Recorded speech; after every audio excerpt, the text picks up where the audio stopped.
آج ہم انشاءاللہ پڑھیں گے پارہ نمبر 29 سورہ قیامہ آیت نمبر 1 سے۔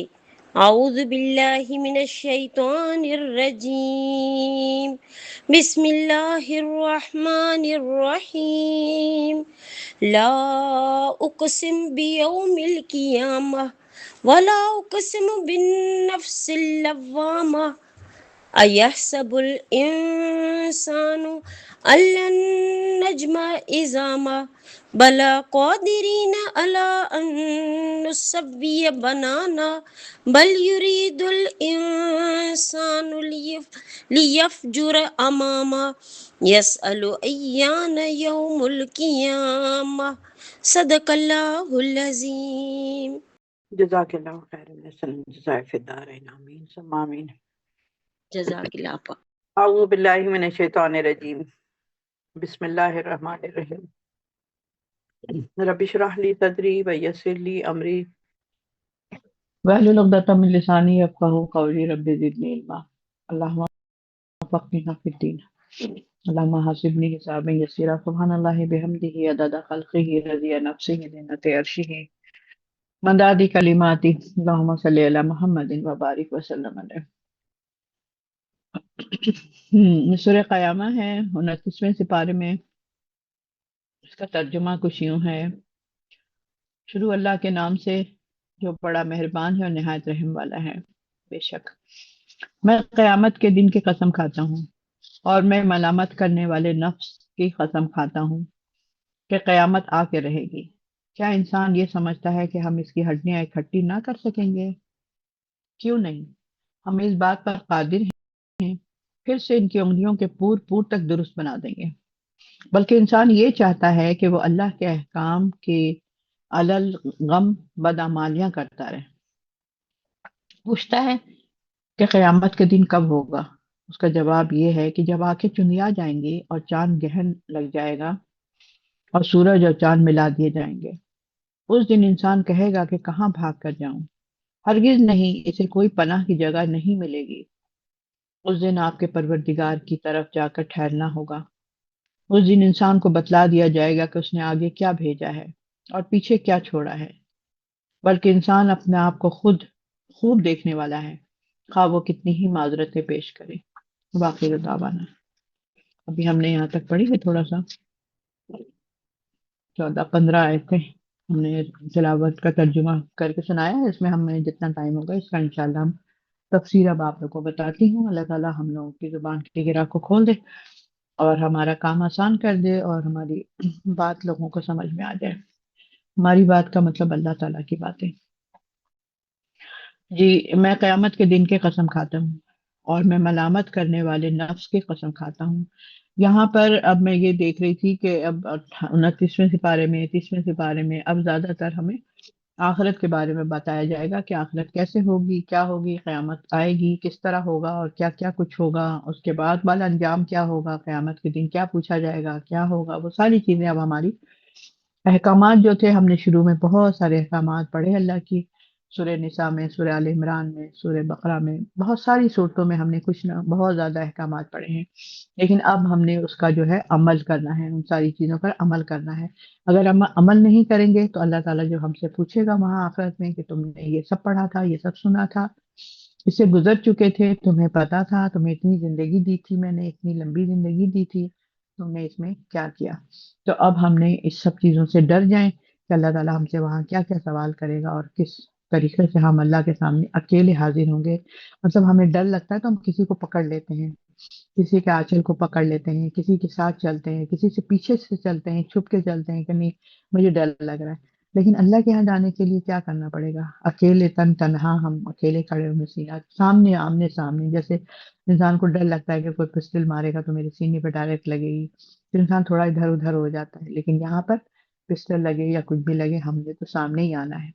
تو آنا ہے تو وہ کیا چیز ہوگی، وہ جتنی تکلیف دہ دن جو ہوگا وہ کیا ہوگا؟ جو عمل نہیں کرے گا اس کے لیے یہ تکلیف دہ دن ہوگا، لیکن جو بار بار اللہ سے توبہ استغفار کرے گا اور اپنے عمل کو درست کرے گا تو اس کو تو ان سب چیزوں سے، ان مرحلوں سے گزرنا ہی نہیں پڑے گا، اور جنت ان کے قریب لے آئی جائے گی۔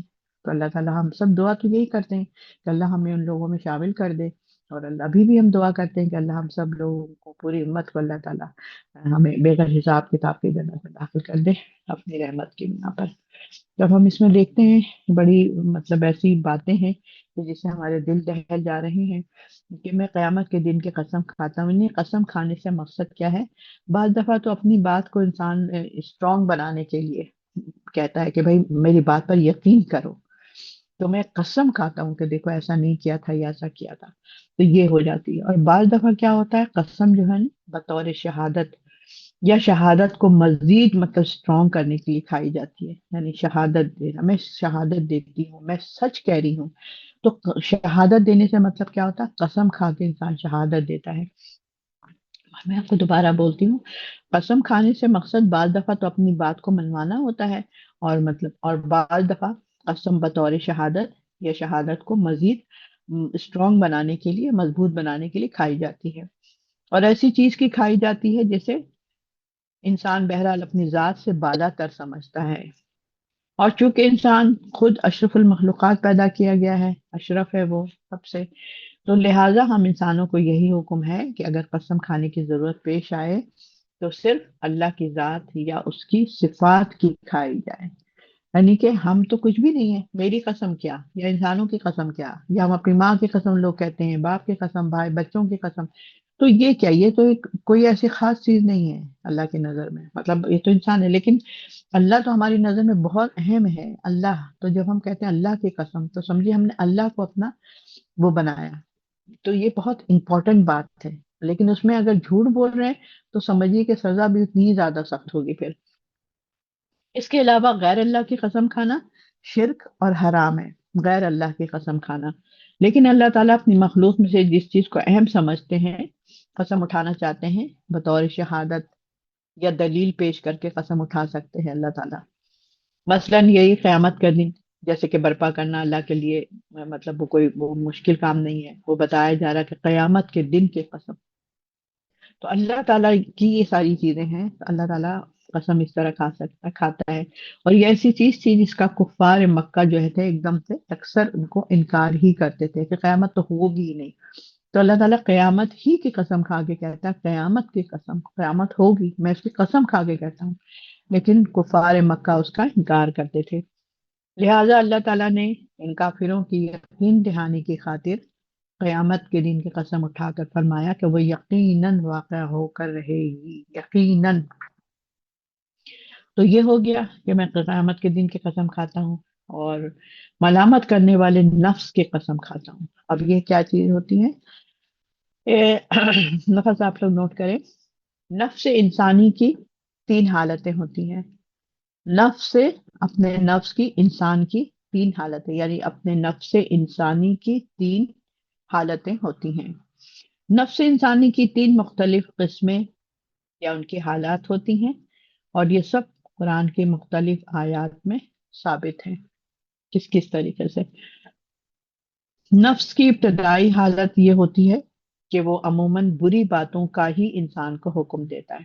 کتنی مطلب ایک ایک بات میں بڑی گہرائی ہے، اس کو غور سے سنیں، سکون کے ساتھ بیٹھ کر اس کو نوٹ کریں گی تو آپ بعد میں بھی ایک نظر ڈالیں گی تو آپ کو اچھا لگے گا۔ تو نفس کی ابتدائی حالت کی ہوتی ہے سب سے پہلی چیز، وہ عموماً کیا ہوتا ہے، بری باتوں کا ہی انسان کو حکم دیتا ہے۔ نفس ہمارا بری باتوں کا، اچھی باتیں ہمیں کم نظر آتی ہیں، کسی کی فوراً خامی نکالنے بیٹھ جاتے ہیں بجائے اس کے کہ ہم اس کی ایک دم سے اچھائیاں شروع کر دیں، یہ بہت کم ہوتا ہے۔ اچھا، یہ پھر ہو گیا، اس کا صرف ذاتی مفاد کا حصول ہوتا ہے اس کے ساتھ، اور پھر اس کے اور اپنی بڑائی اور اپنی کبریائی کا احساس ہوتا ہے۔ وہ تو کچھ نہیں کرا تھا، میں تو ایسے کرتی ہوں، میں تو وہ کرتی ہوں، ہاں تو اس نے کیا تو کیا ہو گیا، میں تو اس سے زیادہ اچھا کر سکتی ہوں، میں نے تو یہ سب چیزیں کیا ہے، اپنی بڑائی اور اپنی کبریائی کا انسان اظہار کرنا چاہتا ہے، اس کو لیٹ ڈاؤن کرنا چاہتا ہے اور اپنے آپ کو سپر کرنا چاہتا ہے۔ لہٰذا وہ دوسروں کے حقوق و مفاد کی پرواہ کیے بغیر خواہشات پیدا کرتا ہے، اور ان کو پورا کرنے کے لیے انسان کو اکساتا رہتا ہے۔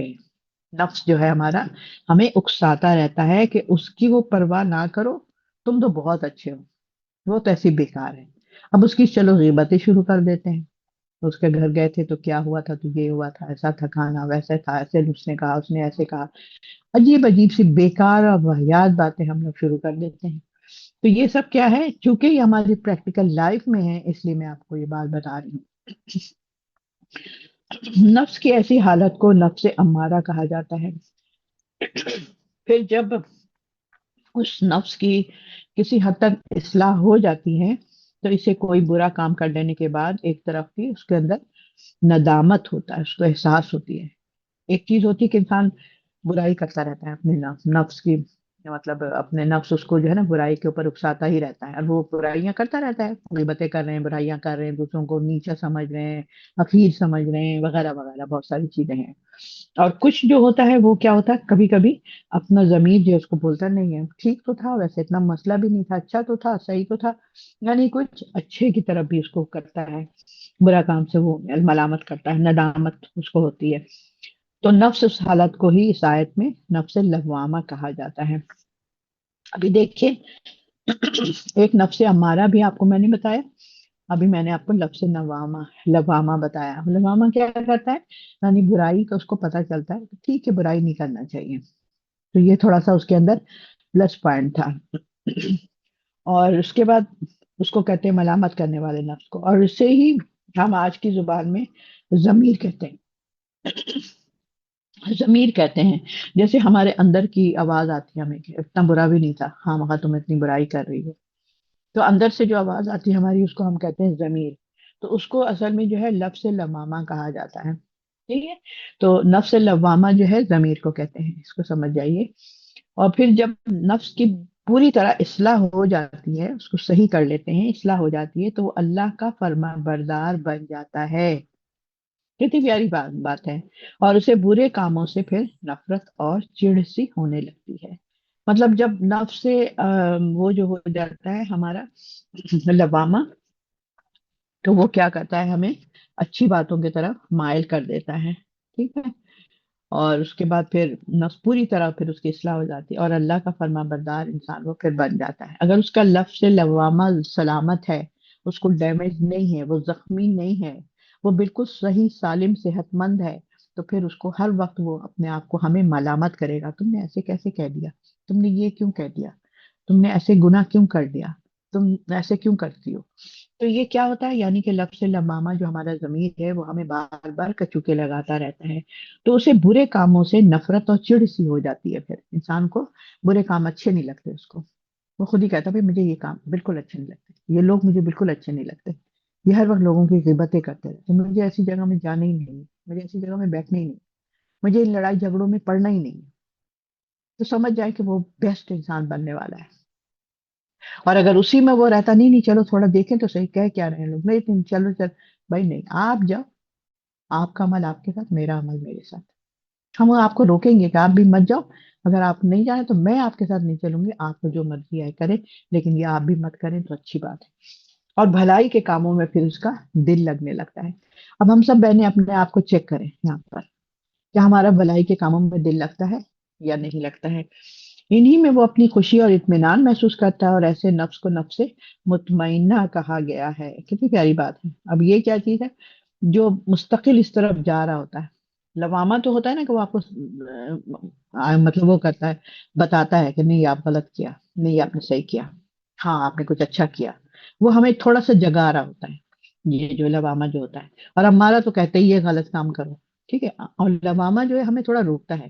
مطمئنہ کیا ہوتا ہے، جسے ہمیں برائی کرنے کا دل ہی نہیں چاہتا ہے، ہم ادھر جاتے ہی نہیں اس سائڈ پر، ہم صرف اچھے اچھے کاموں کی طرف بڑھ رہے ہوتے ہیں، اچھی باتیں بول رہے ہوتے ہیں، اچھی چیزیں پڑھ رہے ہوتے ہیں، اچھی چیزیں دیکھ رہے ہوتے ہیں، تو وہ ہمارا نفس مطمئنہ ہو جاتا ہے۔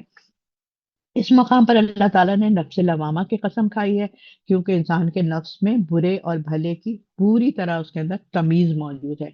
جیسے اللہ کہہ رہے ہیں نا، اور میں ملامت کرنے والے نفس کی قسم کھاتا ہوں، یعنی کہ اللہ تعالیٰ نے ملامت کرنے والے نفس، نفس مطمئنہ، یعنی کہ اس کو صحیح ہو گیا وہ۔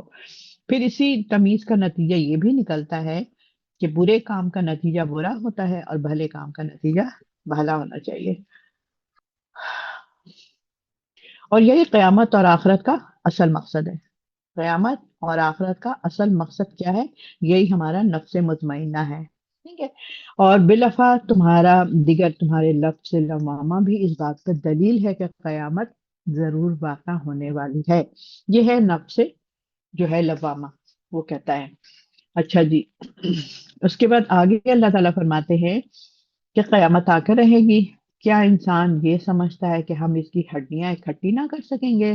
سورہ قیامہ پڑھ رہے ہیں ہم لوگ 29ویں سپارے میں۔ کیا انسان یہ سمجھتا ہے کہ ہم اس کی ہڈیاں اکٹھی نہ کر سکیں گے؟ اب دیکھو اللہ تعالیٰ کیسی چھوٹی چھوٹی باتیں کرتا ہے۔ اللہ تعالیٰ ہم کب کہتے ہیں، اور ہڈیاں، ہڈیاں کیوں نہیں، ہم اس بات پر قادر ہیں، پھر سے اس کی انگلیوں کے پور پور تک ہم درست کر دیں گے۔ پور پور تک انگلی کے ایک ایک لائنیں جو ہماری انگلیوں کے اندر ہے، جو ہماری اس فنگر پرنٹ جس کو کہتے ہیں، وہ ساری کے ساری ہم تم کو صحیح کر دیں گے۔ کیسے صحیح کر دیں گے؟ ہم تو قبر میں گئے تھے، مٹی کا ڈھیر بن گئے، ہماری تو ہڈیوں کے ذرے بھی نظر نہیں آ رہے یہاں پر، ہے ہی نہیں، قبر تو خالی پڑی ہوئی ہے۔ ہم نے کسی کو یہاں رکھا تھا، لیکن آج 3 سال کے بعد جب ہم آئے یہاں پر دیکھا تو، یا پھر 2 سال کے بعد آئے تو دیکھا تو اس میں خالی تھی قبر۔ اور اللہ تعالیٰ کہہ رہا ہے کہ ہم اس پر قادر ہیں کہ ہم اس کی انگلیوں کے پور پور تک درست کر دیں گے، اور انسان کو ہم زندہ جیتا جاگتا انسان کھڑا کر دیں گے، اور اس کی ہڈیوں بھی ہم اکٹھی کر دیں گے۔ جب ظاہر ہے کہ اللہ اکبر ہے۔ یعنی انسان کی سوچ یہ ہے کہ ہم اس کے مرنے کے بعد اس کی گلی سڑی ہڈیوں کو کیوں کر اکٹھا کر سکیں گے، اور کیسے دوبارہ زندہ کر کے اٹھا کھڑا کریں گے؟ جبکہ حقیقت یہ کہ انسان کی بڑی بڑی ہڈیاں تو دور کی بات ہے، ہم تو اس کی انگلیوں کے ایک ایک پور پور سے مکمل طور پر اٹھ کر اس کو کھڑا کر دیں گے۔ بس اسے تھوڑا سا غور کرنے کی ضرورت ہے۔ اگر وہ پہلی اپنی پیدائش پر رحم مادہ میں جو ہوئی تھی غور کرے تو اس بات پر پوری طرح سمجھ میں آ سکتی ہے۔ جب تم بالکل کچھ بھی نہیں تھے، ایک بوند تھے، اس کے بعد ایک تم خون کا ایک جمع ہوا ایک وہ تھا، لوتھڑا تھا، پھر گوشت کی ایک ایسی بوٹی تھی، موٹی سی کوئی بوٹی پڑی ہوئی ہے، کیا ہے یہ پتہ نہیں، گوشت کی طرح کوئی پیس لگ رہا ہے۔ اس کے بعد اللہ تعالیٰ نے اس کے اندر ہاتھ پاؤں ناک کان بال ہر چیز بنائی، اور اندر کا پورا فنکشن اس کے اندر بنایا، اور پھر ایک جیتا جاگتا انسان، ہلنا جلنا، آوازیں نکالنا، اس طرح کے انسان اللہ تعالیٰ نے پیدا کیا۔ تو اللہ جب کہہ رہا ہے کہ جب میں اس وقت قادر تھا تو کیا میں بھی قادر نہیں ہوں کہ میں تمہیں دوبارہ ایسے بنا سکتا ہوں؟ بالکل اللہ رب العالمین آپ ہر چیز پر اللہ اللہ کل شیء قدیر ہے۔ تو یہاں پر بڑی مطلب انسان کا رونگٹے کھڑے ہو جانے کے لیے کافی ہے کہ اللہ تعالیٰ کس کس طریقے سے بتا رہا ہے کہ کس کس چیز کی قسم، خدا کا واسطہ ہے تم قرآن کے ساتھ جڑ جاؤ، قرآن تو پڑھ لو، قرآن کی آیت تو پڑھ لو، سن لو۔ ہم یہ باتیں اس طرح سے نہیں اپنے گھر والوں کو بتا سکتے ہیں جس طرح ہم یہاں پر پڑھ رہے ہوتے ہیں، اور آپ کہیں گی تو بولیں گے کہ آپ تو ہر وقت ہی کہتی رہتی ہیں، آپ کی بات کی ویلیو کیا ہے؟ جیسے نبی صلی اللہ علیہ وسلم، آپ کی باتوں کی ویلیو کیا ہے؟ آپ تو ہر وقت میرے ساتھ ہی رہتے تھے، میرے ساتھ ہی گھومتے ہیں پھرتے ہیں، ابھی آپ کہہ رہے ہیں کہ میں رسول بنا کے بھیجا گیا۔ تو اسی طرح ماں باپ ہیں یا گھر والے ہیں، اگر کہتے ہیں بچوں کو یا گھر والوں کو یا لوگوں کو یا رشتہ داروں کو، کہتے ہیں آپ کا تو کام ہی یہی ہے، آپ تو ہر وقت ہمیں سمجھاتی ہی رہتی ہیں، مت سمجھایا کریں، ہمیں نہیں سننا آپ کی بات، تو بول دیا کریں صاف صاف۔ تو اس وقت بھی رسول صلی اللہ علیہ وسلم کے ساتھ لوگ اسی طرح بات کرتے تھے جس طرح آج تم لوگ بات کر رہے ہو۔ میں بھی ان کے پیغمبر ہوں، میں بھی ان کا پیغام، اللہ کا پیغام سنا رہی ہوں۔ ساتھ ساتھ بولا کریں یہ میں کو اپنی طرف سے نہیں بولی، یہ قرآن کی بات بولی، اس کا مفہوم اس طرح کا ہے۔ ایگزیکٹ مجھے الفاظ تو یاد نہیں ہے، لیکن اس کا مفہوم یہی ہے۔ تو ہمارا آپ کو کام بھی یہی کرنا ہے جو نبیوں نے کیا تھا، اور ہمارے آنے والی نسلوں کو بھی یہی کام کرنا ہے جو نبیوں نے کیا تھا۔ تو یہاں پر یہ والی بات ہو گئی۔ تو اس کے بعد پھر ہم اگر، تو یہ وہ کیا تھا کہ قادر ہیں پھر ہم ان کی انگلیوں کے پور پور تک درست کر دیں گے، بلکہ انسان یہ چاہتا ہے کہ وہ اللہ کے احکام کو الزغم بدعمالیاں کرتا رہے، مطلب اللیلان مطلب بدعمالیاں کرتا رہے۔ اصل مسئلہ یہ نہیں ہے، انسان اللہ تعالیٰ کی اس بات پر قادر نہیں سمجھتا ہے کہ وہ اسے دوبارہ پیدا کر سکے گا۔ آپ جا کر آپ پوچھیں کافروں سے، ہمیں ہمارا تو ایمان ہے، ہم مسلمان ہیں، ہم لوگ سب لوگ نا، تو ہم لوگوں کا تو ایمان ہے کہ اللہ ہمیں دوبارہ پیدا کرے گا، اٹھائے گا قبروں سے، لیکن ان کا ایمان نہیں ہے، وہ کہتے نہیں ایسا تو ہو ہی نہیں سکتا۔ بلکہ اصل مسئلہ یہ ہے کہ اس بات کو تسلیم کر کے اپنی آزادانہ زندگی پر پابندیاں عائد نہیں کرنا چاہتے ہیں۔ یہ ہوئی نا بات۔ ہم مسلمانوں کو کیا ہے، ہر بات میں ہماری پابندی ہے، آپ غیر محرم کے سامنے جا کر بات نہیں کریں گی، آپ ان کے ساتھ نہیں اٹھے بیٹھیں گی، کھائے پیئیں گی، ہنسی مذاق کریں گی، آپ اسی طرح گھر سے بے پردہ ہو کر نہیں نکلیں گی، آپ سودی نظام کے تحت نہیں چلائیں گی، آپ اپنے ملک کے اندر اسلامی نظام کو کی شریعت نافذ کریں گی، قرآن کا جو قانون ہے وہ نافذ کریں گی، نہ یہ کہ آپ کی جو مرضی آئے کریں۔ تو وہ کیا ہوتا ہے؟ اس لیے وہ لوگ ایمان نہیں لاتے ہیں کہ اب ہمیں سب چیزیں چھوڑنا پڑے گا. اب مکے میں کیا تھا جب نبی صلی اللہ علیہ وسلم دین کی دعوت دے رہے تھے ہر طرف، وہ کیوں نہیں مانتے تھے؟ کلمہ کلمہ پڑھ لیتے. ایک کلمہ ہی تو پڑھنا تھا. کلمے کے تقاضے بھی پورے کرنے تھے نا، وہ تقاضا ان کو پورے نہیں کرنا تھا. چودراہٹ تو ان کی اپنی ہوتی نہیں، میں تو پھر ختم ہو جاؤں گا، میری تو کوئی بات ہی نہیں سنے گا.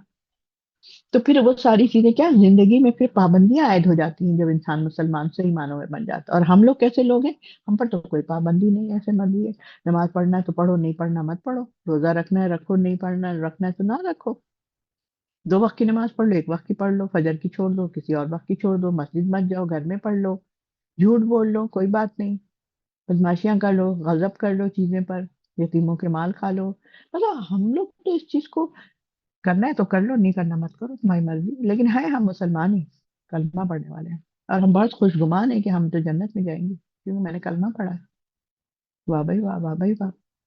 یہ نہیں کہا جا رہا کہ آپ جنت میں نہیں جائیں گے، ہر مسلمان جنت میں جائے گا. جس نے رائی کے دانے کے برابر بھی کلمہ پڑھا ہوگا نا، وہ جنت میں جائے گا تو، لیکن اپنی سزا کاٹنے کے بعد جائے گا. تو یہ چیزیں ہیں. تو ہمیں کیا، وہ لوگ سمجھتے تھے کہ پھر ہماری آزادانہ زندگی ختم ہو جائے گی، اس لیے وہ کلمہ نہیں پڑھتے تھے.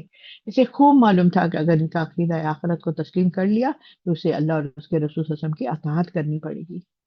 اے اللہ، ہم لوگ کا کیا عالم ہے. اور نہایت جو محتاط زندگی گزارنی پڑے گی، محتاط زندگی، پھونک پھونک کر کے کیا اسلام کہتا ہے، کیا آپ چیز سے روکتا ہے، کیا اللہ کہتا ہے، کیا اس چیز سے روکتا ہے. اس کا آسان حل اس نے یہ سوچا کہ قیامت کا ہی انکار کر دیا جائے. نہیں نہیں، کوئی قیامت وغیرہ نہیں ہوگی، ہم یہاں پر آزاد رہنا چاہتے ہیں. اور اس کی یہ کیفیت بالکل ویسی ہی ہے جیسے کبوتر جو ہے بلی کو دیکھ کر اپنی آنکھیں بند کر لیتا ہے کہ بھائی نہیں نہیں، یہ مجھے کچھ نہیں کرے گا. کیوں نہیں کرے گا؟ بلی ہے، آئی ہے تو آپ کو کھائے گی، دبوچے گی. نہیں نہیں نہیں نہیں، بس چپ کر کے بس ایسے. تو اسی طرح اور اپنے نفس کو اس فریب میں مبتلا کر لیتا ہے کہ بس اب وہ خطرہ دور ہو گیا، کوئی مسئلہ نہیں ہے، مت کرو. تو یہاں پر کیا، وہ اپنی بدعمالیاں کرتا رہتا ہے اور پوچھتا ہے کہ قیامت کا دن کب ہوگا. تو اس کا جواب یہ ہے کہ جب آنکھیں چندیا جائیں گی اور چاند گہن ہو جائے گا اور سورج اور چاند ملا دیے جائیں گے. تم سوال کر رہے ہو نا کہ قیامت کب ہوگی، میں بتاتا ہوں کہ کب ہوگی. یعنی انسان کی ڈھٹائی کا یہ عالم ہے کہ حقیقت کو سمجھنے کے باوجود سوال پہ سوال کیے جا رہا ہے کہ آخر وہ دن کب آئے گا. اب ہم لوگ تو یہ بات نہیں کہہ سکتے کب آئے گا. آپ کو، ہمیں کسی کو بھی پتا ہے کہ اپنی موت کا، ہمیں کب آئے گی موت. ہماری موت آ گئی، میرے لیے قیامت ہو گئی. میری دنیا میں عمل کرنے کا ختم ہو گیا، میرا پیپر بند کر دیا گیا. میں جو امتحان ہال میں بیٹھی ہوں، پیپر لے کر صبح سے لے کر، تو جی اب آپ نکلے، آپ کا پیپر بند کریں اور باہر آ جائیں. کیوں مجھے کیوں نکالا جا رہا ہے؟ تمہارا ٹائم ختم ہو گیا. تو ہم دوسری دنیا میں پہنچ گئے، اللہ کے پاس چلے گئے. ہمارے امتحان کا ہمارا نامہ جو ہم تیار کر رہے تھے، جو پیپر دے رہے تھے، وہ بند ہو گیا ہمارا. تو ہماری تو قیامت آ گئی نا. تو وہ کہتے تھے اس طریقے سے. اور پھر اس کے بعد اور جواب میں ان کے لیے کیا کہا جا رہا ہے، اللہ تعالیٰ نے پھر کیا جواب دیا. جب آنکھیں چن آ جائیں گی، یعنی کہ جب نظام کائنات درہم برہم ہو جائے گا اور کئی طرح کے دھماکے ہوں گے اس دن، گرج بھی پیدا ہوگی اور بجلی بھی، جس سے انسان کی آنکھیں عجیب سی ہو جائیں گی. اور وہ دوسرا مطلب یہ بھی ہے کہ اس دہشت انگیز نظاروں کو دیکھ کر انسان کی نگاہیں پھٹی کی پھٹی رہ جائیں گی. مطلب کیا، جس کی پوری آنکھیں جیسے نکل جاتی ہیں باہر، حیرت کے مارے منہ کھل جاتا ہے. ایسے کیسے ہو گیا کیا؟ تو ایک دم سے انسان اس طرح ہو جاتا ہے. اسی طریقے سے وہ تمہارا عالم ہوگا جب کائنات کا نظام جو ہے نا درہم برہم ہو جائے گا. پورا کائنات کا نظام آپ کا تو جو ہوگا سو ہوگا. آپ کائنات جب اوپر نیچے شور مچائے گا سب کچھ، ابھی ذرا سا زوروں کی بجلی چمکتی تو کیسے انسان ایک دوسرے کے ساتھ چپٹ جاتا ہے کہ وہ اللہ ڈر لگ رہا ہے، یا اللہ خیر، یا اللہ خیر. کیسی دعائیں کرتے ہیں ہم لوگ کہ کوئی ایسا مسئلہ نہ ہو جائے. یا ہوا کا جھٹکا، زور سے ہوا چلتی تو کیا عالم ہوتا ہے، اتنے موٹے موٹے درخت زمین پر گر جاتے ہیں. تو اس طرح سے یہاں پہ پوچھتا ہے قیامت کے دن کب ہوگا. اس کا جواب یہ کہ اور چاند گرہن ہو جائے گا. چاند یعنی آج کل بھی عارضی طور پر گرہن لگتا ہے جو بے نور ہو جاتا ہے، لیکن یہ محض چند تھوڑا سا ٹائم کے لیے ہوتا ہے، تھوڑی سی ساتھ کے لیے ہوتا ہے. اور مطلب چاند گرہن لگا ہے، اندھیرا ہو گیا ہے بالکل. جب گردش کرتے کرتے سورج اور چاند کے درمیان زمین آ جاتی ہے تو یہ طبی طور پر گہن لگ جاتا ہے. لیکن قیامت کو چاند مستقل طور پر بے نور ہو جائے گا، مستقل. چاند ختم ہو گیا، روشنی ختم ہو گئی اس کی، اس لیے کہ اس وقت یہ موجودہ نظام ہی درہم برہم ہو جائے گا، ٹھیک ہے، پورے کا پورا، اور سورج اور چاند ملا دیے جائیں گے۔ اب ایک ایک چھوٹی چھوٹی باتیں اپنا تعالیٰ اپنی آیت میں بتا رہا ہے، چھوٹی چھوٹی باتیں، کیا ہوگا اس دن، قیامت کے دن کب ہوگا پوچھ رہے ہیں، تو اس کا اللہ تعالیٰ بتا رہا آنکھیں چندیا جائیں گی، اچھا ٹھیک ہے، اور کیا ہوگا، چاند میں گرہن لگ جائے گا، اچھا، اور کیا ہوگا، سورج اور چاند کو ملا دیے جائیں گے، اچھا، اب آپ غور کریں نا کہ یہ سب ہوگا، جو سوال کر رہے ہیں اس کا جواب اللہ تعالیٰ ان کو دے رہا ہے، ان کی صحیح صورت جو ہے، سورج اور چاند کو ملا دیے جائیں گے، اللہ ہی بہتر جانتا ہے کہ کیا کیا ہوگا، جب زمین لرزنے اور کانپنے لگے گی، جیسے کہ اللہ تعالیٰ اس میں بتاتے ہیں نا، ارایت الذی، سوری، اذا زلزلت الارض زلزالها، اور جب زمین زوروں کی ہلا ڈالی جائے گی، زمین ہل رہی ہوگی، ایک دم تیز تیز ہل رہی ہوگی، ہر چیز یہاں اور وہاں، وہاں سے یہاں جا رہی ہوگی، زمین زوروں کی ہلا ڈالی جائے گی، اور اس کے بعد کیا ہوگا، کانپ رہی ہوگی وہ، اور پھر انسان کہے گا اسے کیا ہو گیا، اسے کیا ہو گیا، قال ان الانسان ما لها، اور وہ اپنے اوپر، انسان کہے گا اسے کیا ہو گیا، وہ اپنے اوپر کے حالات، گزرے ہوئے حالات بیان کرے گی، میرے اوپر یہ قتل ہوا تھا، میرے اوپر یہ چوری کیا تھا، اس نے یہاں پر غلط کام کے لیے نکلا تھا، یہاں پر یہ کیا تھا، یہاں پر اچھا کام کیا تھا، یہاں پہ اس نے سجدہ کیا تھا، یہاں پہ اس نے نماز پڑھی تھی، اس لیے کسی پارک میں جائیں، کہیں بھی ایسی جگہ پہ جائیں، نماز کا ٹائم ہو جائے، وہیں پہ نماز، وہیں پر نماز پڑھ لیں، کیا ہے وہ زمین آپ کے لیے گواہی دے گی، جہاں جہاں آپ کا سجدہ جائے گا، جہاں جہاں آپ نیکی کے کام کے لیے قدم اٹھائیں گے، وہ سارے نشانات آپ کے لیے گواہی بن جائیں گے، اس لیے ان کو ہلکا نہ سمجھا کریں، اپنے لیے ہر وقت نیکیاں جمع کرنے کی کوشش کیا کریں، اور اس کے کیا ہوگا، تو کشش، جو کشش شکل جو ہے بے قاعدہ قسم کی بن جائے گی، چاند اور سورج کی، وہ سب کچھ کھینچ لے گی آپس میں، اور دونوں باہم آپس میں ٹکرا جائیں گے، کون ٹکرا جائیں گے، سورج اور چاند، اب دیکھیں، چاند رات کی چیز ہے اور سورج دن کی چیز ہے، دونوں آپس میں ٹکرا جائیں گے، کیا عالم ہوگا، اف اللہ کیا عالم ہوگا، انا للہ، بس وہی والی بات ہے کہ اللہ تعالیٰ مسلمانوں کو تو یہ نہ دکھائے امت کو، اور بس یہ قیامت تو انہیں کے لیے برپا ہوگی جو نافرمان لوگ ہوں گے، اور اس دن انسان کہے گا کہ بھاگ کر کہاں جاؤں، بھاگ کر کہاں جاؤں، ہرگز نہیں، ایسا کوئی پناہ کی جگہ نہیں ملے گی جس دن آپ کے پروردگار کی طرف جا کر ٹھہرنا ہوگا، آپ کو تو پروردگار کی طرف جا کر ٹھہرنا ہوگا، یعنی آج انسان یہ پوچھتا ہے کہ قیامت کب آئے گی، ہیں؟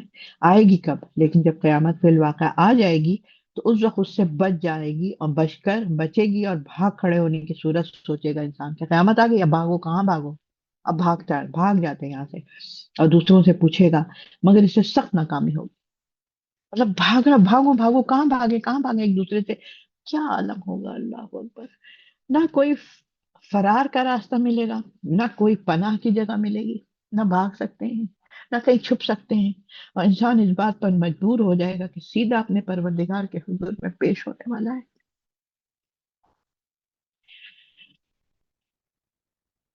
اس کی کوئی اور چارہ کار نہ ہوگا، کہیں نہیں جا سکتے، جہاں بھی بھاگ رہے ہیں وہاں پر اللہ کے فرشتے موجود ہیں اور وہ ہمیں پکڑ رہے ہیں، اور کیا ہم فرشتوں سے جان چھڑا سکتے ہیں، اگر اس نے ہمیں ایک دفعہ ہاتھ لگا لیا، مطلب کسی انسان کو اگر اس نے ہاتھ لگا لیا تو، یہ ہمارے جیسے انسانوں کی طرف فرشتے تھوڑی ہوں گے وہ،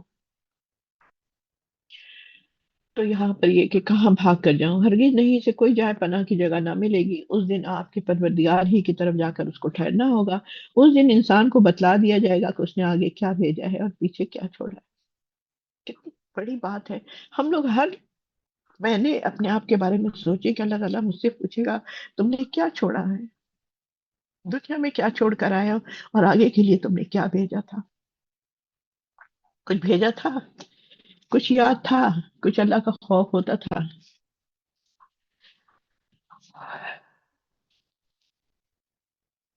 کہ مرنے کے بعد، مرنے کے بعد اعمال نامہ میں کیا تم نے اپنے اعمال میں بھیجا ہے، اعمال نامے میں کیا ہے تمہارا، نیکی ہے یا برائی ہے، تمہارے جو دو فرشتے بیٹھے ہیں کاتبین، سیدھے اور الٹے ہاتھ کو، اور دو صفحہ بھر رہے ہیں کتاب کا، جب کھولتی ہیں آپ تو دو صفحہ آتے ہیں نا، کاپی کی دو صفحے آتے ہیں، ایک رائٹ ہینڈ پہ ایک لیفٹ ہینڈ پہ، تو رائٹ ہینڈ والے رائٹ ہینڈ کو پکڑ لیتے ہیں، وہ لیفٹ ہینڈ والے لیفٹ ہینڈ کو، اور ہمارا شروع ہو گیا صبح سے لکھنا، اب آپ لوگوں کے 3 ساڑھے 3 بج رہے ہیں، تو اب آپ کا اتنا ٹائم آپ کا گزر چکا ہے، ٹھیک ہے، کہ آپ نے آج کے دن کیا کیا کام کیا ہے، کیا آپ نے کسی کو اذیتیں دی، کیا کسی کے بارے میں سوچا، تو کیا ہوگا،